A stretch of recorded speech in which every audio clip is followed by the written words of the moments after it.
মাথার গোড়ায় যে যুবকটা দাঁড়িয়ে থাকবে ওই যুবকটা তখন বলতে লাগবে আল্লাহর বান্দা বান্দি রে, দুনিয়া জমিনে কি ঠান্ডা কি গরম কি বর্ষা, যখনই ফজরের সময় বলতো আসসালাতু খায়রুম মিনান নাওম, ঘুম থেকে নামাজ হতো, শীতের কম্বল ছেড়ে দিয়ে ঠান্ডা পানিতে ওযু করতে পেছাও না, বর্ষায় কাদা ঝড় পানিতেও তুমি পিছিয়ে যাও না, আর গরমের সময় তো তুমি পিছিয়ে যাও না। তুমি 5 ওয়াক্ত নামাজ পড়েছিলে, ওই নামাজকে প্রেম করেছিলে, আল্লাহ পাক সেই নামাজকে সূরাত আকারে বানিয়ে দিয়ে আমাকে তৈরি করেছে, আমি হলাম তোমার দুনিয়া সেই নামাজ। বলো আমরা যারা নামাজ পড়িনি তাহলে মাথার গোড়ায় পাবো, তাহলে পড়বে, ভুল করো না। প্রত্যেকটা মুসলিম ঘরের ছেলে জানে নামাজ পড়ে, এরপরও যদি না পড়ে মলিশা হিসাব দোষ নাকি? ভুল করছো আমার বাপ ভাইরা মা বোনেরা, নামাজ কাজা করবে না, 10 মিনিট সময় লাগে, 10 মিনিট সুন্নতি তরিকাতেও নামাজ পড়তে 10 মিনিট সময় লাগে। আল্লাহ নবী বলেন ওই সময় ডান দিক থেকে ওই যুবকটা আওয়াজ দিয়ে বলবে হে আল্লাহ পাকের বান্দা বান্দি রে, দুনিয়া জমিনে যখন রমজান শরীফের রোজা আসতো, দুনিয়া মানুষকে বেরোতো কত গরমে রোজা ছিল, কখনো 16 ঘন্টা 17 ঘন্টা 18 ঘন্টা, পানির পিপাসায় গলাখানা শুকিয়ে যেত, কলিজা গানা ফেটে যেত। দুনিয়ার মানুষ তারা নিজেদের খেয়াল খুশি মতো রোজার মাঝে খেয়ে বেড়াতো, কিন্তু আপনি আমাদেরকে মহব্বত করেছে, ভালোবেসেছেন, রোজাকে কখনো ছাড়তেন না, সেহরি খেয়েছেন, ইফতার করেছেন, কখনো সেহরি যদি ভুলো যেতেন রোজা ছাড়তেন না, কখনো ইফতারিতে ভালো মন্দ পেতেন না, তাও কিন্তু প্রতিদিন রমজান মাসে রোজা রেখেছেন 1 মাস। হে আল্লাহ বান্দা বান্দি রে, দুনিয়া জমিনে আপনি আমাকে প্রিয়ার করেছেন, ওই রোজাকে আল্লাহ সুন্দর করে যুবকের আকৃতি তৈরি করে দিয়ে তোমার ডান দিকে দাঁড় করিয়ে দিয়েছে। হে আল্লাহ বান্দা বান্দি চিন্তা করবেন না, আপনাকে পাহারা দিয়ে আল্লাহ পাকে জান্নাতে নিয়ে যাব। তবুও তো গরিব এলাকার ছেলেরা রোজা রাখে, শহর এলাকার ছেলেরা তো রোজায় আজকাল ছেড়ে দিয়েছে মুসলমানের ছেলে। আমার অবাক লাগে, শতকরা মনে হয় 60% মুসলমান রোজা রাখে না।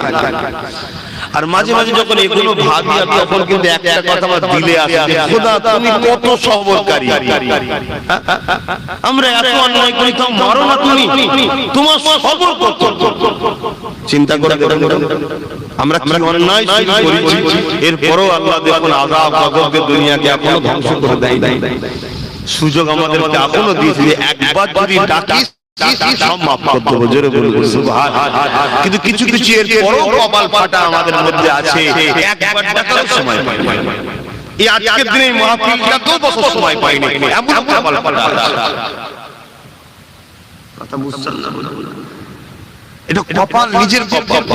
কেন আজকে যতগুলো বসেছি কমসে কম এখানে 2 বার হলো আল্লাহ ডাকা হয়ে গেছে, সুবহানাল্লাহ বলা হয়ে গেছে, দিনের মধ্যে সব কথা শুনে একটু হলো অনুশোচনা হচ্ছে না, হচ্ছে, কিন্তু আমরা সবাই পাবি, কালকে আবার ভুলে যাব, আমি বলছি ভুলে যাব, কিন্তু এই মুহূর্তে অনুশোচনা হচ্ছে, এই অনুশোচনাটা হওয়া মানে ঈমানটা এখনো আছে, জোরে বলুন সুবহানাল্লাহ। আর এই অনুশোচনাটা যাদের হয় না তাদের জানতে হবে আমার ঈমান গেছে, তাই আমার অনুশোচনাও হয় না। আর এই ঈমানটা আছে, এরকম শুনতে শুনতে শুনতে শুনতে শুনতে একদিন দেখবেন এমন অনুশোচনা হবে, ভুলি করব না, যা তার দুনিয়া করে লাভ নেই, আল্লাহকে ভালোবাসা, দেখবেন আপনি নামাজ পড়তে চলে গেছেন, প্রথম দাঁড়ি নেই, মাথায় টুপি দিয়ে পড়ে গেছেন, একদিন দেখবেন আস্তে আস্তে দাঁড়ি ছেড়ে দিয়েছে, আবার একদিন দেখবেন ইমাম সাহেবের কাছে বসে দোয়া দরুদ শিখছেন, আবার একদিন দেখবেন আল্লাহ আপনাকে তার দাওয়াত দিয়েছে, আপনি হজে চলে গেছেন, ওখান থেকে এসে আবার একদম আল্লাহ তাআলা হাজির হয়ে গেছে, জীবন পরিবর্তন। একটু তো জুড়ে থাকতে হবে ভালো ভালো, আর যদি একেবারে কাটা হয়ে যায় তাহলে কি হবে? বুঝার চেষ্টা করেন। আপনারা আমায় ভুল বুঝবেন না, আপনাদের ভালোবাসি বলে তাই। আল্লাহ নবী বলেন এই সময় বাদিকে যখন এই যুবকটা বলতে লাগবে, ওই আল্লাহর বান্দা বান্দি রে, দুনিয়া জমিনে আপনি কোরআন তেলাওয়াত করতেন, আল্লাহর কালামকে আপনি তেলাওয়াত করেছেন, ওই কালামুল্লাহ তেলাওয়াতের যে সওয়াবটা হতো, ওই সওয়াব আল্লাহ আমাকে একটা সুন্দর যুবক বানিয়ে দিয়েছে। আর এক রাতের মধ্যে রয়েছে আপনি দুনিয়া জমিনে যাকাত দিয়েছেন, আর এক রাতের মধ্যে রয়েছে আপনি হজ করেছেন। ধনীদের জন্য এই দুটো, কিন্তু গরিবের জন্য এই দুটো নয়। তাই কালামুল্লাহ শরীফ তেলাওয়াত করার জন্য ওই সুন্দর যুবক দাঁড় করিয়ে দেবে। কেন? কোরআন তেলাওয়াত বড় লোকরাও করবে, গরিবরাও করবে, সবার জন্য তো কোরআন তেলাওয়াত করতে হবে। ওই কোরআন তেলাওয়াত করার জন্য আল্লাহ আমাকে সুন্দর যুবক বানিয়ে দিয়েছে। চিন্তা করবেন না, আপনি ঘুমাতে থাকেন, আল্লাহ জান্নাত পর্যন্ত আপনার সাথে থাকবো। এখানে একটা ছোট্ট কথা বলে দিই, সমাজে নতুন একটা ফেরকা বাইরে হয়েছে। এই কথা বললে আপনারা বেজার হবেন না। একটা ভাই তার ভাইকে ভুল রাস্তা সম্বন্ধে সচেতন করবে না করবে না? একটা বাপ তার বাচ্চাকে ভুল রাস্তা সম্বন্ধে সচেতন করবে না করবে না? আপনাদের সঙ্গে আমাদের সম্পর্ক অনেক দিক আছে, কিন্তু একটা সম্পর্ক হলো আপনি আমি হলাম এক পীরের মুরিদ, পীর ভাই, ঠিক না বেটি? এতে আরো 10 জনের থেকে আমার আপনার উপরে একটু জোর বেশি আছে না কম আছে? এই যে ইমাম সাহেব বসে আছেন, ওনার উপর অন্য একটা আলেমের জোর আছে, কিন্তু আমার একটু বেশি জোর আছে। কেন? ইনারা সবাই সব দাদা হুজুরের সিলসিলার অনুযায়ী দাদা পীরের মুরিদের ঘরের সন্তান, একটু জোর আছে না? তাই দেখলেন পীরের আওলাদ আসছে, উনি ভাইজান বলে তাকবীর দিচ্ছে, সম্মান করছে। কেন? আমার পীরের বাচ্চা। আলেম ঠিক আছে, কিন্তু আমার পীরের বাচ্চা। এই দাদা হুজুরের মুখের দিকে সম্মানটা দেয়। তাই সেই অধিকার নিয়ে সতর্ক করছি। কিছু মানুষ আমার সমাজে বলছে যে কোরআনের মানে না জেনে কোরআন পড়া বেকার। নাউজুবিল্লাহ বল, আরে জোরে বল নাউজুবিল্লাহ। আল্লাহর রাসূল কি বলছেন? কেউ যদি কোরআন তেলাওয়াত করে পার অক্ষরে 10টা করে নেকি পাবে। জোরে বলুন সুবহানাল্লাহ। আর কোরআন তেলাওয়াতের সাথে সাথে যে মানে বোঝে তার মাকাম তো আরো বড়। জোরে বলুন সুবহানাল্লাহ। কিন্তু মানে বোঝে না বলে কোরআন পড়া বেকার, এই শব্দটা বলা হলো গুমরাহি। আমাদেরকে কোরআন থেকে সরাবার একটা নূরুন প্ল্যান। আপনি বলতে পারেন আলহামদুলিল্লাহ তোমরা কোরআন পড়ছো, খুব ভালো জিনিস, খুব ভালো জিনিস, একটু মানগুলো করো, মানগুলো বোঝো, আল্লাহ কি মেসেজ দিয়েছে দেখো। এই কথাটা হলে কত সুন্দর হতো। কিন্তু আপনি কি বলছেন? কালকে ছেলেটা আর কোরআন পড়বে না, বেকার হচ্ছে। ঠিক না? এটা এটা গুমরাহি চক্রান্ত চলছে। আব্বা জানেরা, মায়েরা, এমন করে দেখা যায় পায়ের দিক দিয়ে যে যুবকটা দাঁড়িয়েছিল তিনি তখন বলতে লাগবে, ও আল্লাহ পাকের বান্দা বান্দি রে, আমি কে জানেন আপনি দুনিয়া জমিনে নফল আমল করেছিলেন, দান খায়রাত করেছিলেন, গরিবরা যখন আপনার দরবারে আসতো ফিরিয়ে দিতেন না, আপনি গরিব হওয়ার পরও আপনার পাশের বাড়িতে খাবার দিতেন, তরকারি দিতেন, কোন মানুষ বিপদে পড়লে তাকে সাহায্য করতেন। এই যে বাড়তি অতিরিক্ত ইবাদত, নফল ইবাদত, এই নফল ইবাদতের অনেকে গুরুত্ব দেয় না। নাই, নফল ইবাদতের গুরুত্ব আছে। ধনী যে হবে সে 1000 টাকা দান করবে, গরিব যে হবে সে 10 টাকা দান করবে। ধনীর 1000-এ যেমন দান করে সওয়াব হবে, আপনার 10 টাকাতে তাই হবে। কেন? ধনীর লাখে বেজান নেই, আপনার 100-তে বেজান নেই। এ আল্লাহ বান্দা বান্দি রে, তাই ওই নফল ইবাদত থেকে আল্লাহ আমাকে তৈরি করে দিয়েছে। আমি তোমার পায়ের গোড়ায় কিয়ামত পর্যন্ত দাঁড়িয়ে থাকবো। আপনি ঘুমান, আপনি আরাম করেন, আপনি চিন্তা করবেন না। ময়দানে মাশর আপনার সাথে থাকবো এবং জান্নাত পর্যন্ত আপনাকে সাথে নিয়ে যাব। আরো জোরে বলুন সুবহান। দুই ধরনের খবর। আল্লাহ বলেন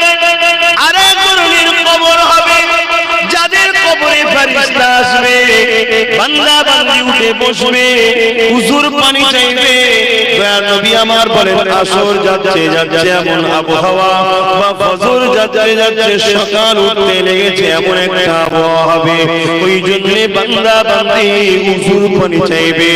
দুনিয়া জমিনে যাদের নামাজ পড়া অভ্যাস ছিল হুজুর পানি চাইবে, ওই সময় ফেরেশতা বলবে ওযু করতে হবে না, কেননা এটা তোমার দুনিয়া নয়, এটা হলো কবরের জায়গা, এখানে আর কোনো ইবাদত নয়, ওটা দুনিয়াতে ছিল পরীক্ষা, এখানে আর ইবাদত নয়। প্রশ্ন করবে মান রাব্বুকা, তোমার রবকে, রব্বি আল্লাহ, মা দীনুকা, তোমার দিন কি, দ্বীন ইসলাম, মান নবিয়ুকা, তোমার নবীকে, নবী মুহাম্মদ রাসূলুল্লাহ, তিনটে প্রশ্ন করবে।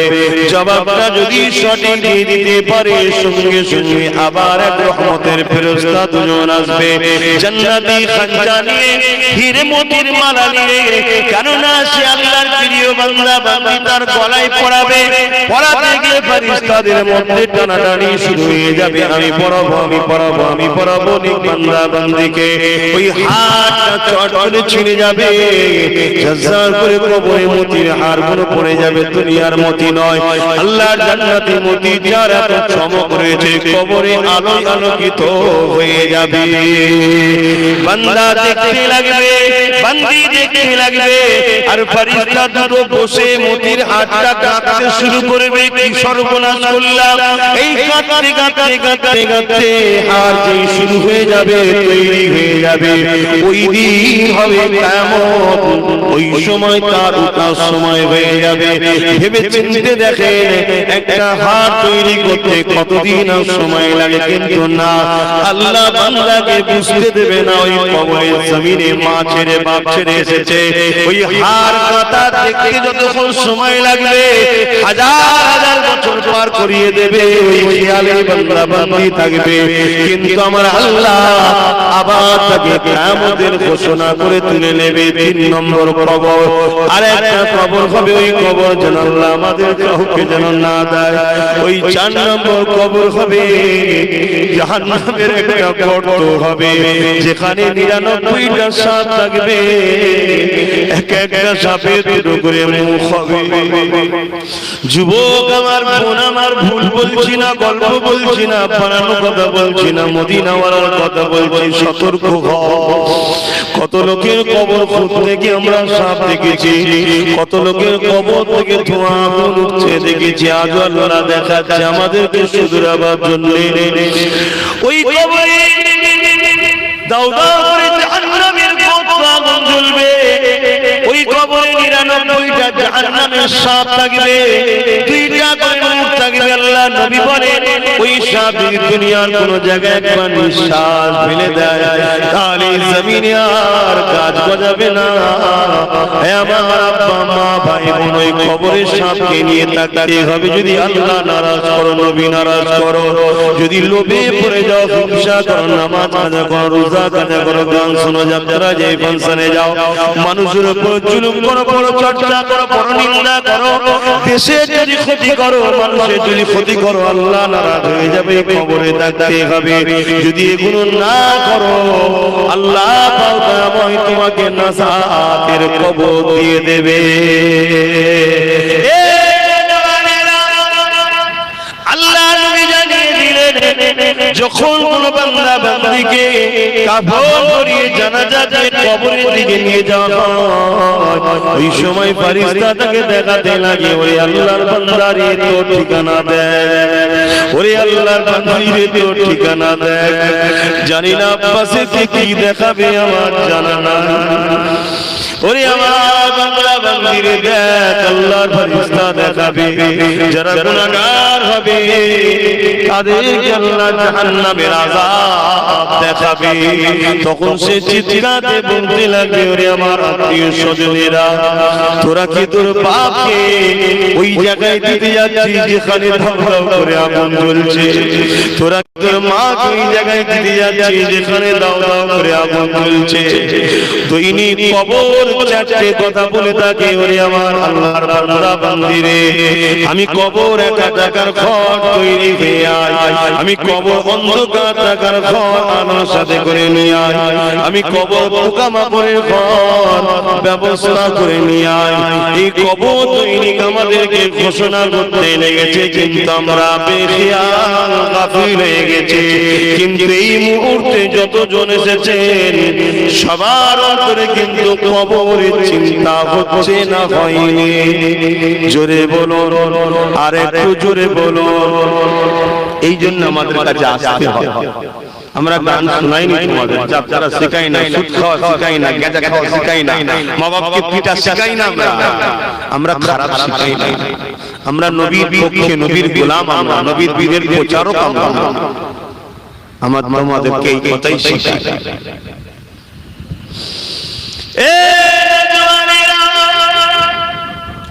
আব্বা জানেরা, মা জানেরা, মায়েরা, বোনেরা, বাপেরা, ভাইরা পরিবর্তন হয়ে যান, কেননা যে যাবার কোনো ডেট নেই। কবর বড় ভয়ানক জায়গা হবে, কবর হলো আখিরাতের প্রথম মঞ্জিল। আজকে আমার বাড়িওয়ালা ভাই আমার ছেলেরা আব্বা জানের সবরে সানি করছে, এটা তো বাপের জন্য বড় খুশি নসিব। অনেক এমন ছেলে আছে তো বাপ মারা গেছে, ভুলে গেছে, না কবর জিয়ারত করে, না দোয়া চাই, না কোনো দোয়াতে শরীক হয়, না নিজে কখনো বাপের কবরের সামনে গিয়ে দাঁড়িয়ে যায়। আল্লাহ নবী জানিয়ে দিলেন, মান যারা কবরা বাওয়া ওয়াহদুমা ফি কুল্লি জামাতি গফরাল্লাহু কুতিবা বাররা। এই দুনিয়ার যুবকেরা যারা বাবা উভয় চলে গেছে, উভয়ের কবর অথবা একজন চলে গেছে, একজনের কবরে যে ছেলেটা জুম্মার দিনে জিয়ারত করতে যাবে, ওই ছেলেটার কপালে আমার আল্লাহ লিখে দেবে, এই ছেলেটা বাবা মার খেদমতগার ছেলে, জাহান্নাম থেকে নাজাত পেয়ে গেছে। আমাদের ছেলেরা তো যায় না, যায় জুম্মার দিনে কবর জিয়ারত করতে যায়। আর যদিও বা যায়, আবার একদল মানুষ কবরে জিয়ারতকে হারাম বলে দিচ্ছে, শিরক বলে দিচ্ছে, বলছে না, ঘাবড়ে যাচ্ছে ছেলেরা। জিয়ারত শব্দের মানে হচ্ছে দর্শন করা। আচ্ছা, একটু সরে সরে আসেন না বাপ ভাইরা, আল্লাহ করে কিছু সময় হলো তোমরা আল্লাহর দিকে আছি, রাসূলের দিকে, দ্বীনের দিকে আছি, একটু সরে সরে আসেন, জিকির করতে করতে দরুদ শরীফ পড়তে পড়তে আসেন। আল্লাহুম্মা সাল্লি আলা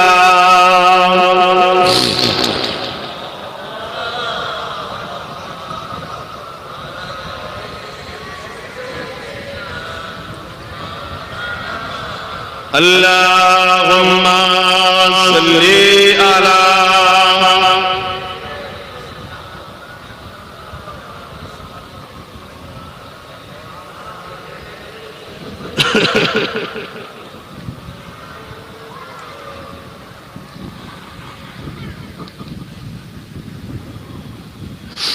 বাপ ভাইরা, আমি যে কথা বলছিলাম,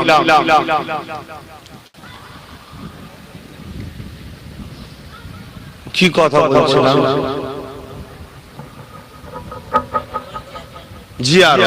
জিয়ারত শব্দের মানে হচ্ছে দেখা করা, সাক্ষাৎ করা, দর্শন। তাই বুখারী হাদিসে আছে, কবরবাসীর কাছে গিয়ে আপনি বলবেন, আসসালামু আলাইকুম ইয়া আহলুল কবর। বুখারী হাদিস। তার মানে, হে কবরবাসী, তোমার উপরে আল্লাহর শান্তি রহমত বর্ষণ হোক। মোটি আমরা ইট বালি পাথরকে বলি না, কবরবাসী। আর ওলিয়া উলিয়া হলে আসসালামু আলাইকুম ইয়া আহলাল কবর ইয়া ওলি আউলিয়া। শহীদান হলে আসসালামু আলাইকুম বিমা সাবারতুম ফানি'মাল মুখবারদাত। কথা বুঝে আসছে? আর আম মানুষের কবরে শুধু আসসালামু আলাইকুম ইয়া আহলাল কবর। কিন্তু আমরা তো যাই না। আচ্ছা, রাসূল বলছেন কেউ যদি জুম্মার দিনে যায়, বাবা উভয়ের অথবা একজনের কবরে, ওই ছেলের কপালে আল্লাহ লিখে দেবে যে বাবার খেদমতগার ছেলে দোজখ থেকে নাজাত পেয়েছে। বলুন সুবহানাল্লাহ। বাবা মার সম্মান মান রাদিয়া আনহু ওয়ালিদাহু ফালানা আনহু রাদিন। মা বাপ যার উপরে রাজি, স্বয়ং আল্লাহ বলছে আমি তাদের উপরে রাজি। জোরে বলুন সুবহানাল্লাহ। তবে মা বাপের কোনো কথা যদি আল্লাহর কথার বিরুদ্ধে হয়, ওই কথা মানা ইসলামে হারাম। কিন্তু মা বাপের সঙ্গে ঝগড়া চুগড়া কথা কাটাকাটি করা, চিৎকার দিয়া চলবে না। মাথা হ্যাঁ হ্যাঁ এই কথাকে অমান্য করে সরে যেতে হবে। শুনছেন? যদি কোনো কথা আল্লাহ ও রাসূলের কথার সঙ্গে টক্কর হয়ে যায়, মা যদি বলে চুরি করবে, কথা বুঝা যাচ্ছে, কিন্তু আল্লাহ রাসূল বলেছে চুরি করা হারাম। তাহলে আল্লাহ রাসূলের কথাটা মানতে হবে, চুরি করলে হবে না। কিন্তু মায়ের সঙ্গে ঝগড়া করলে হবে না, মাথা হ্যাট করে সরে যেতে হবে। কথা বুঝাতে পেরেছি? তো বাপ ভাইরা, এই কবর জিয়ারত করবেন। যে কি করবেন, দরুদ শরীফ পড়বেন, সূরা ফাতিহা শরীফ পড়বেন, ইখলাস শরীফ পড়ে আল্লাহর কাছে হাত তুলবেন। কার কাছে? আল্লাহ। সে বলবেন আল্লাহ, এটা আমার দাদা, এটা আমার দাদি, এটা আমার আম্মা, এটা আমার আব্বা, এটা আমার আত্মীয়র কবর। খোদা যদি কিছু ভুল করে থাকে তাদের হয়ে ক্ষমা চাইছি। দরুদ শরীফের সওয়াব, ফাতিহা শরীফের সওয়াব, ইখলাস শরীফের সওয়াব তাদের কবরে পৌঁছে দেন। এর ওসিলায় তাদেরকে আপনি মাফ করে দেন। জোরে বলুন সুবহানাল্লাহ। এই বিশেষ রায়াত আছে। আল্লাহ নবী বসে আছেন, এমন সময় একটা যুবক ছেলে কাঁদতে কাঁদতে রাসূলের দরবারে এসেছে। আল্লাহ নবী জিজ্ঞেস করছে, কি হয়েছে বাবা, তুমি কাঁদছো কেন? ছেলেটা বলে, ইয়া রাসূলুল্লাহ, ইয়া হাবিবাল্লাহ, হুজুর আমার আব্বা জানের ইন্তেকাল হয়ে গেছে। আল্লাহ নবী চোখ দিয়ে পানি এসে গেলেন, দয়া নবী কেঁদে উঠলেন। নবী আমার বলতে লাগলেন, বাবারে, কুল্লু নাফসিন যায়িকাতুল মউত, প্রতিটা নফসকে মৃত্যুর স্বাদ চাখতে হবে বাবা, সবর করো। ইন্না লিল্লাহি ওয়া ইন্না ইলাইহি রাজিউন, সবর করো বাবা। এ বাবা ছেলে, তুমি তোমার আগে ভালোবাসো, এই মায়া মমতা আল্লাহর দানে তোমার দিল কেঁদেছে। তবে বাবা তুমি তোমার বাপের কাজ করো বাবা। ইয়া রাসূলুল্লাহ, হাবিবাল্লাহ, হুজুর আমি কাজ করে আপনার কাছে এসেছি। বাবা কি কাজ করেছো? ছেলেটা বলতে লেগেছে, হুজুর আমি আমার আব্বাকে পাক পবিত্র ভাবে গোসল দিয়েছি, তেনাকে কাফন করিয়েছি, খাটিয়ায় নিয়ে যে জানাজা আদায় করিয়েছি, কবরস্থানে নিয়ে যে কবরস্থ করেছি, মাটি মঞ্জিল করেছি। মিনহা খালাকনাকুম ওয়া ফিহা নুঈদুকুম ওয়া মিনহা নুখরিজুকুম, মাটি মঞ্জিলকে চলে এসেছি। আল্লাহ নবী বলেছিলেন, এ বাবা ছেলে, এখনো তোমার কিছু কাজ আছে।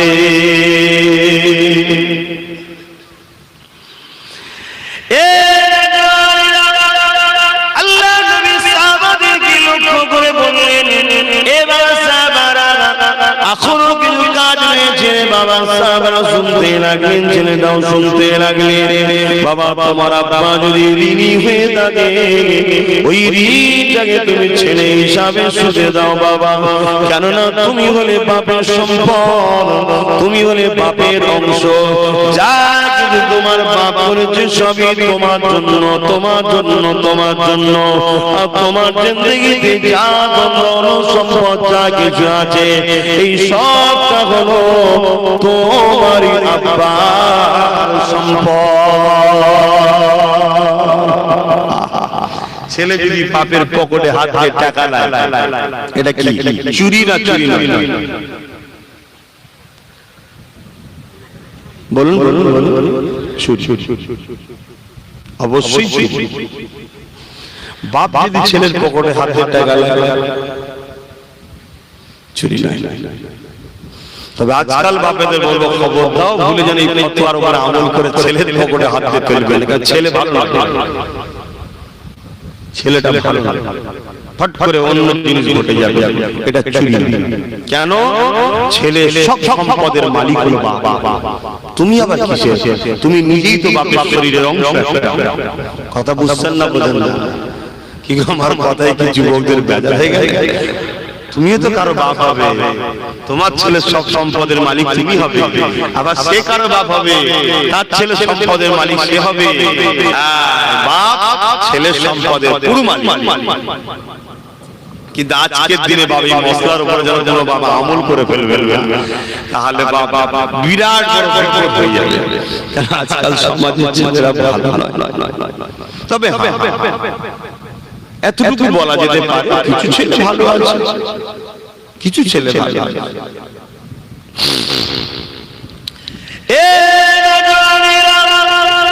আল্লাহ নবী ছেলেটাকে বলতে লাগলেন, বাবা তোমার আব্বা যদি কিছু ঋণ করে থাকে ঋণ শোধ করে দাও বাবা। বাবা তোমার আব্বা যদি কিছু ওসিয়াত করে থাকে ওসিয়াতটাকে পালন করো। ওসিয়াত বোঝেন তো নাকি? ওসিয়াত বোঝেন? একটু হ্যাঁ কি না বলুন। কি ওসিয়াত বলো? সাহস করে বলবেন তো। এ তো সব ভাই ভাই বসেছি, বাপ বেটাই বলবেন তো। লজ্জার কি আছে? দিন শিখতে লজ্জা? ভুল হয় বলি বলুন। সেটা তো প্রথমেই বললাম। ওসিয়াত হলো বললো হয়তো এই টাকাটা অন্য মসজিদে দিবি বাবা, এই জমিটা তোর বোনকে দিবি, এটা তুই নিবি। তোমাকে ডেকে বলেছে ওসিয়াত, হুকুম করা, আদেশ দেওয়া, এটা পালন করবি, ওটাকে পালন করতে হবে। তোর বাপের একটা, আমার কারো বাপের বন্ধু থাকে, আমার অমুক জায়গায় বন্ধু আছে, ছোটবেলা থেকে বন্ধু থাকে না, এই জিনিসটা তিনাকে যে পৌঁছে দিবি বাবা, এটা পালন করতে হবে, হুকুম।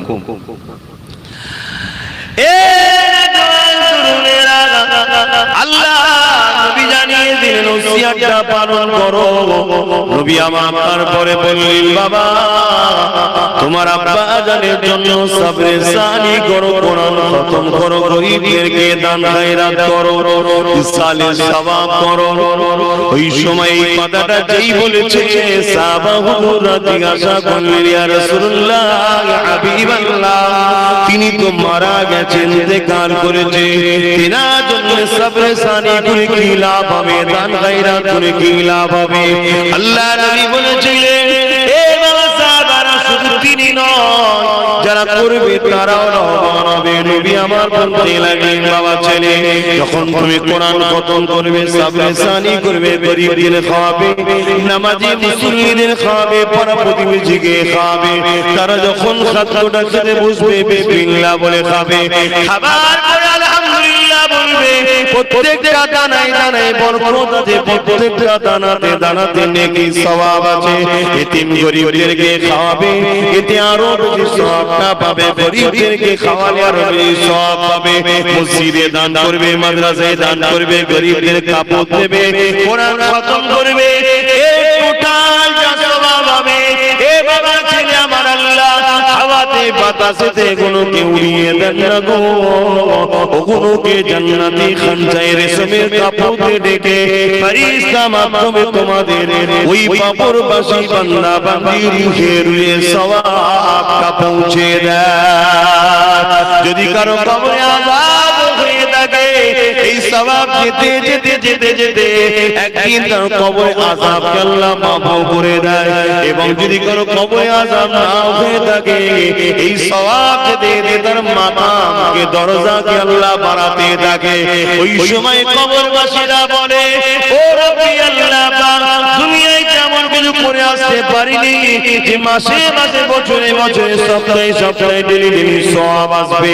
আল্লাহ কোন কথা থেকে আসছে, ওই সময় তারা বলতে লাগবে আল্লাহ, ওই সময় আমার আল্লাহ বলতে লাগবে, আমার মুর্দা বান্দা বান্দিরে, দুনিয়া জমিনে তোমরা সৎ ছেড়ে রেখে এসেছিলে, তারা কোরআন পড়েছে, তোমাদের জন্য দোয়া করেছে, কেউ কোরআন পড়তে পারে না, পড়নেওয়ালাদেরকে নিয়ে এসে পড়িয়েছে, কেউ ইসালে সাহেবের মাহফিল করেছে, কেউ খানা করে গরীবদের গ্রামবাসীদের নামাজি মুসল্লিদের খাইয়েছে, এতিমদের পরনার কাপড় দিয়েছে, মসজিদ মাদ্রাসায় দান করেছে। এসব সব আমি আল্লাহ তোমাদের রুহে রুহে বখশে দিয়েছি। আরো জোরে বলুন সুবহান। তাহলে বেকার মোর দ্বারা খুশি হয়ে যাবে। আমাদের বাড়ি আমরা এখানে কতজন আছি, আমরা কেউ বলতে পারবো আমাদের যে কেউ হারানো কিছু না কিছু হারা হয়ে আছে, হয় দাদু, না না না না নাই আব্বা, নাই আম্মা, নাই বাপ, নাই মা, নাই স্ত্রী, নাই স্বামী, নাই ছেলে, নাই বোন, প্রত্যেকে কিছু না কিছু হারা হয়ে আছে। তাহলে আজকে দোয়া চাওয়া হবে না, তাদের কবরে সওয়াব যাবে না, যাবে না? তবে ঈমান শর্ত বাবা, ঈমান যদি না নিয়ে কেউ যায় কিচ্ছু ও পৃথিবীর সব হুজুর এক জায়গায় জড়ো করে ফেললে নাই নবী পাক তিনার চাচাকে বলে যে আপনি একটু জায়গা ফাঁকা রেখে গেলেন না, যদি চুপ থাকতেন তাও নাই হতো, আপনি বলে ফেললেন দিনে আব্দুল মুত্তালিবের উপর আমি চলে গেলাম। কথা বুঝছেন? আপনি একদম চুপ থাকতে পারতেন কেন? ঈমান না থাকলে বাবা কোনো রাস্তা নেই। আর ঈমান যদি সরষের দানা পরিমাণও থাকে সেও একদিন না একদিন জান্নাত কিন্তু পাবে। জোরে বলুন সুবহানাল্লাহ। তাই আমরা বলি বা আমি বলি বাংলার মানুষকে, কে হক কে বেটে হক ও আম মানুষ তোমরা অত মাথা মারতে যেও না। তোমরা দাদা হুজুরকে ধরে কেন বলি? এই কারণে কমসে কম ঈমান সুন্দর লেবাস, সুন্দর টুপি, সুন্দর দাড়ি, সুন্দর নামাজ, সুন্দর রোজা দেখিও, সুন্দর কোরআন দেখা দেখিও আমাদের কাছে অনেক ধ্বংস করে ফেলছে। আজকাল অনেক কারি সাহেব বেরিয়েছে, বাপ রে বাপ হুড়ুড়ি চলছে আমার বাংলাতে। আর আমার দেশের বাংলার কারি গুলো সব ধামাচাপা বাংলায় কারি সাহেব নেই, হুড়ুড়ি মাফ করবেন, আমি কাউকে দেখে হিংসা করি না। আল্লাহ আমাকে নবী মুহাম্মদ সাল্লাল্লাহু আলাইহি ওয়াসাল্লামের দরবারে খাদেম নওকর চাকর করেছে, আমি মনে করি এটাই আমার জন্য সবথেকে বড় সম্মান। আর আল্লাহ যে ইজ্জত আমাকে দিয়েছে আশা করছি আপনারা খুবই জানেন, কিন্তু অতি সত্য কথা বলছি, আল্লাহর রাসূলের ভবিষ্যৎবাণী আখিরি জামানায় একটা দল বেরোবে, কোরআন এত সুন্দর তেলাওয়াত করবে কিন্তু হুলকুনির ভেতরে ঢুকবে না। তার রাসূল বললেন তারা জাহান্নামী হবে। কেন? তাদের অন্তরে আমি নবী আমার হাইয়া থাকবে না, আদব থাকবে না, আদব সম্মান থাকবে না। আজকাল একদল, আমি সবাইকে বলছি, একদল কারি সাহেব হুড়ুড়ি চলছে, বাপ রে বাপ। তাদের ঘরে আমার ঘরের লোকেরা হুড়ুড়ি করছে, বাইরের লোকেরা হুড়ুড়ি করছে, দেখে আফসোস হচ্ছে। আর এই কথা যদি আমি বলি আপনারা ভাববেন এই হুজুরটা সব সময় দেখেছি এটা বলে ওটা বলতেও পারছি না, কি করব? তাহলে বারবার আকীদা সুন্দর কিরাত তেলাওয়াত করে আলহামদুলিল্লাহ, ভালো কথা তো। রাসূলকে মরা বলে বলে না, আকীদাটা দেখতে হবে, জানো তার সম্বন্ধে। তুমি তাকে নিজে হই হই করছো, তার সম্বন্ধে জানো। সুন্দর কিরাত তেলাওয়াত করে সূরা রহমান পড়লে জান ঠান্ডা হয়ে যাবে, গাছের পাতাও দাঁড়িয়ে যাবে, এত সুন্দর তেলাওয়াত করছে। নবী পাক সাফাত করতে পারবে না এই আকীদা নয় তো? কথা কিছু মাথায় ঢুকছে? তার আকীদা সম্বন্ধে আপনি কি জানেন? হ্যাঁ, এই এশিয়া মহাদেশে বা বিশেষ করে আমার ভারতে এসে দেওবন্দি হোক, ফুরফুরা হোক আর বেরেলি হোক, আমরা হানাফি মাযহাবকে মানি। ইমামে আযম নোমান বিন সাবিত তাবলীগ জামাত হোক, নোমান বিন সাবিত আবু হানিফাকে মানি। কথা বুঝছেন না? আমরা নাভির নিচে হাত বাঁধি, শাফি মাযহাবের মানুষরা নাভির উপরে হাত বাঁধে। রিসেন্ট বেরিয়েছে এখানে হাত বাঁধে, দেখেন না? খুব সুন্দর কোরআন তেলাওয়াত করে, কিন্তু ভদ্রলোককে দেখেছে এখানে হাত বাঁধে আছে। তো তাকে নিয়ে আমাদের হুড়োহুড়ি করাটা কি ঈমানের জন্য ভালো হবে মনে হচ্ছে? আপনারা তো আম মানুষ, অনেক পীর সাহেব পীরজাদারাও দেখে হুড়োহুড়ি করছে, বাবা বললেই এখন তারা আবার আমার সামনে পড়ে যাবে। আর আমি যদি না বলি, আমার ঘরের বাচ্চাগুলো, আমার ঘরের ভাইগুলো, আমার দাদা দাদির ঘরের ছেলেগুলো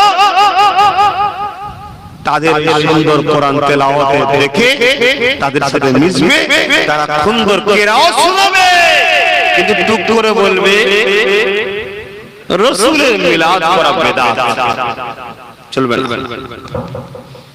আমার ঘরের ছেলেগুলো বেঈমান হয়ে যাবে, তাই একটু না বললো নয়, তা কি করব? আজকে আর বলবো না, এটা সাবরে সানির মাহফিলে না, আজকে সাবরে সানির মাহফিলে এসেছি। এই পাড়ায় আমার দাওয়াত কথা শুনলাম, গ্রামবাসী নিয়ে হবে তো। আমার জলসা তো আজকাল জলসার দিনও হয় না, জলসার দিনে হঠাৎ করে শুনছি জলসা হয়নি। কেন রে বাবা? না পুলিশ আর একদল লোক মিলে আমাদের ঘরে জলসা করতে দেয়নি, মারছে, তাড়া করছে। কি রে বাবা? আর দলটা কি? ঘোষপাড়া, গয়লাপাড়া, দুলেপাড়া থেকে এসেছে? না না, মুসলমান হুজুর। কেন? কোরআনের মাহফিলে বাধা কিসে? দিনের মাহফিলে বাধা কিসে? না, ঈদে মিলাদুন নবী করতে দেব না, কোরআনের মাহফিল করতে দেব না। কেন দেবে না? কোরআন মানেই তো সুদের বিরুদ্ধে, কোরআন মানেই তো মদের বিরুদ্ধে, কোরআন মানেই তো জুলুমের বিরুদ্ধে, কোরআন মানে তো নারীদের অত্যাচারের বিরুদ্ধে, কোরআন মানেই তো মানুষকে কষ্ট দেওয়ার বিরুদ্ধে। কথা বুঝতে পারছেন? তার মানে যারা এগুলো করে তাদের বিরুদ্ধে মূল্যমান দিচ্ছেন না তো? যারা নারীদের উপর জুলুম করে কোরআন তাদের বিরুদ্ধে। এবার মাথায় ঢুকেছে? যারা লোকের উপর জুলুম করে কোরআন তাদের বিরুদ্ধে, যারা শরাব ব্যবসার পক্ষে কোরআন তাদের বিরুদ্ধে, যারা জিনার পক্ষে কোরআন তাদের বিরুদ্ধে, যারা সুদের পক্ষে কোরআন তাদের বিরুদ্ধে, যারা দেশকে লুটার পক্ষে কোরআন তাদের বিরুদ্ধে, যারা চুরি করে কোরআন তাদের বিরুদ্ধে, যারা চাকরির নামে লোকেদের টাকা লোটে তাদের বিরুদ্ধে কোরআন। কোরআন যখন আওয়াজ বলবে, কোরআন যখন বলবে, এটা শুধু কেসটা কাহিনী বলে চলে যায় না, একটু ভেতরে ঢুকে ঢুকে কথা বলে। ওই জন্য মাহফিল বন্ধ বন্ধ করো। আমার মাহফিল বন্ধ করা হচ্ছে তাহলে কি হবে? আব্বাস সিদ্দিকীর দশা।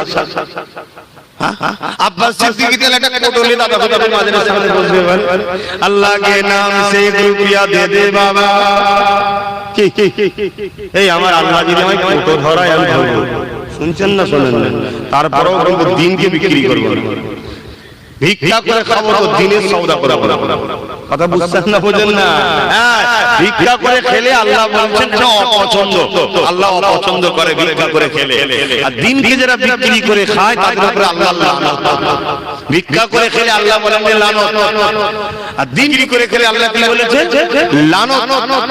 কমসে কম আমি দিন বিক্রি করা তো দালাল না। এখন ডাইরেক্ট জালিমরা পাচ্ছে না, ডাইরেক্ট জালিমরা কোরআনের মাহফিল বন্ধ করতে আসে, তাহলে তো বিরাট অশান্তি হয়ে যাবে, ফাটাফাটি হয়ে যাবে। ঠিক না বেটি? তাই জালিমরা প্ল্যান করেছে, একদল বক্তা, একদল মৌলভী সাহেব, একদল তথাকথিত নামধারী পীরজাদা, আদৌ পীর সাহেব নয়, তার বাপ কোনো খেলাফত পায়নি, কোনো খলিফা পায়নি। কথা বুঝে আসছে? পীরজাদা লিখে বসে আছে। কথা বুঝছেন না? বোঝেন না? আমার কথাই বেজার হচ্ছেন যে তখন তো ঠিকই ছিল, সব বলার কি দরকার? বলবো না? আপনারা আওয়াজ শুনতে চাইছেন, আবার বললে তো কিছু বলবো, সব কথা বলার কি দরকার? এই যারা বলে সব বলার কি দরকার, এদের কি হচ্ছে সব থেকে বড় বেশি হয়। যারা প্রকাশ্য বিরোধী করে তার থেকে বেশি হয় এইগুলো। কারণ এইগুলো লড়াইয়ের সময় ঠিক সময় এসে মাথায় পানি ঢেলে দেয়। আল্লাহ নবী তাই বললেন, যারা লড়াইয়ের ময়দানে যায়নি তওবা করলে মাফ হয়ে যাবে, কিন্তু ময়দানে গিয়ে যদি পালিয়ে যায় তওবা তাদের কবুল কেন? ভাই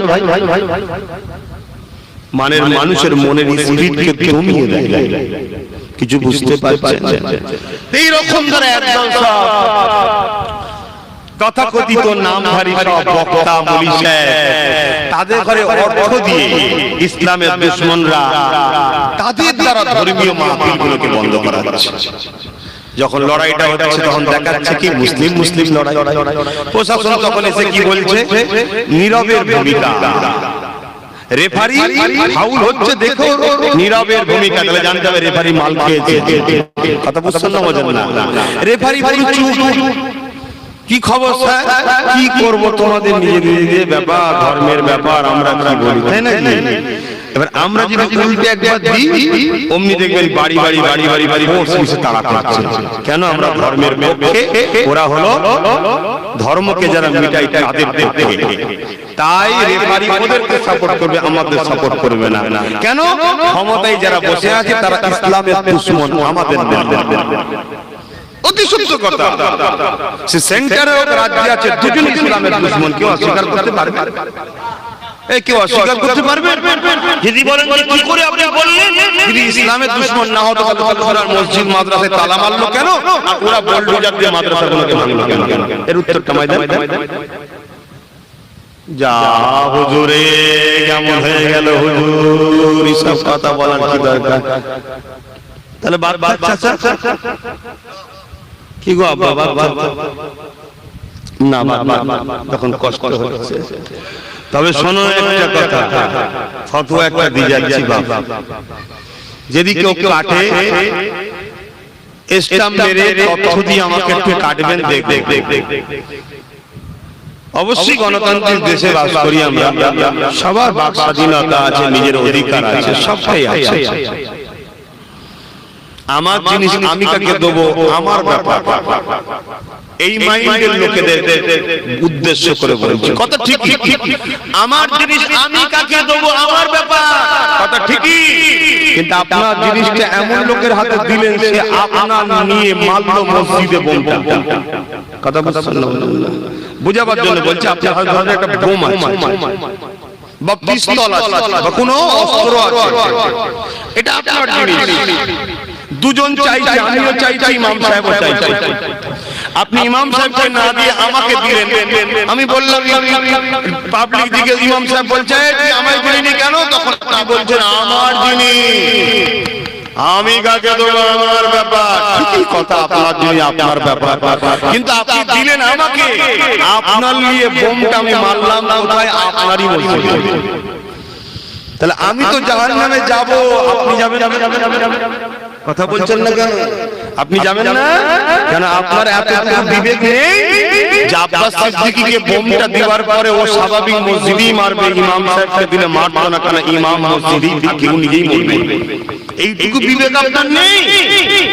অতএব অনেকে বলে স্বাধীন, আমি কাকে সাপোর্ট করব?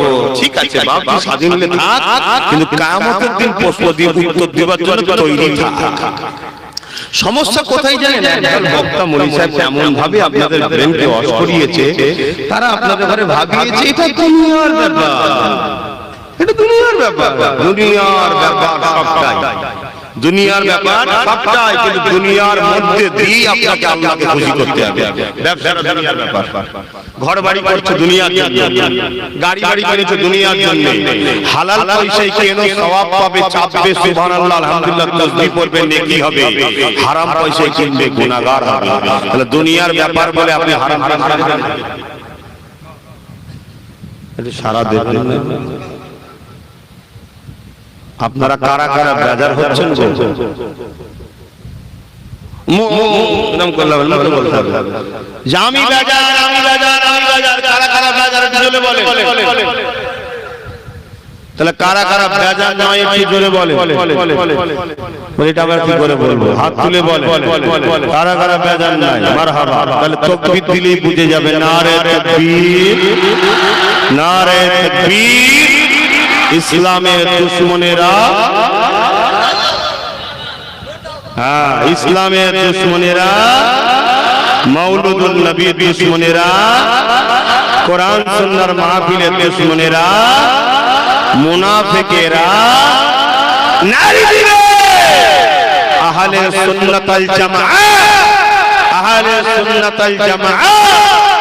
কোরআন ও সুন্নাহ, কোরআন ও সুন্নাহ, ইজমা ও কিয়াস, আহলে হক নারী দিবে। আকীদা ঠিক।